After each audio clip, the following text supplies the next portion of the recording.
Minister Parthasarathi మాట్లాడుతున్నారు. ఇప్పుడు live చూద్దాం. ఈ రాష్ట్ర ప్రజలందరూ కూడా అర్థం చేసుకోవాల్సిన అవసరం ఉందని చెప్పేసి కూడా ఈ సందర్భంగా తెలియజేస్తూ, ఈ సంక్షేమ పథకానికి ఏదైతే నిధులు ఉన్నాయో ఈ నిధులు దారి మళ్లించే కార్యక్రమానికి అవకాశం లేకుండా బడ్జెట్ని రూపొందించడం జరిగిందని చెప్పేసి మనం చేస్తాను. ఈ బడ్జెట్ ద్వారా సంక్షేమ రంగం, అదేవిధంగా పారిశ్రామిక రంగం, ఎందుకంటే పారిశ్రామిక రంగం కూడా మనం చూస్తూ ఉన్నాం.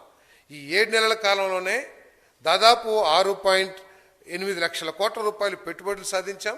అన్నిటికీ మించి ఏదైతే గత ప్రభుత్వం పారిశ్రామికవేత్తల విశ్వాసాన్ని కోల్పోయిందో, కాంట్రాక్టర్ల విశ్వాసాన్ని కోల్పోయిందో, ఆ విశ్వాసాన్ని మళ్ళీ తిరిగి పునరుజ్జీవింపజేశామని చెప్పేసి కూడా, పాదుకొల్పామని చెప్పేసి కూడా ఈ సందర్భంగా తెలియజేస్తామని నేను. ఆ విశ్వసనీయతను ఎస్టాబ్లిష్ చేయటం మూలంగానే విశ్వసనీయత అని చెప్పేసి చెప్పుకున్నారు తప్పితే విశ్వసనీయతని పూర్తిగా కోల్పోయింది గత ప్రభుత్వం.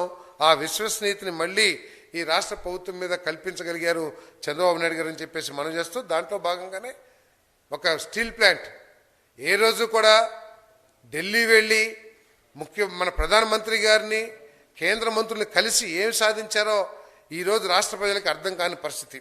కానీ ఈరోజు చంద్రబాబు నాయుడు గారు ముఖ్యమంత్రి అయిన తర్వాత పోలవరానికి కావాల్సిన నిధులు 12,000 నుంచి 14,000 కోట్ల రూపాయలు వచ్చినాయి.